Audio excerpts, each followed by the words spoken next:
السلام عليكم ورحمة الله متابعينا الكرام، مرحبا بكم. سنقدم لكم من خلال هذا الفيديو موعد وتوقيت مباراة نادي مولودية وهران ومولودية الجزائر في قمة الجولة العشرين من الدور الجزائري والقنوات الناقلة لهذه المباراة.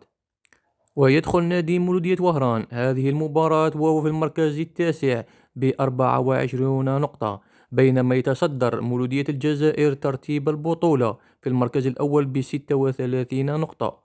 ويحتضن ملعب ميلود هاتفي بوهران مباراة مولودية وهران ومولودية الجزائر يوم الجمعة 20 فبراير 2026 بداية من الساعة 10 ليلا بتوقيت الجزائر تونس والمغرب، وعلى الساعة 12 بتوقيت مصر.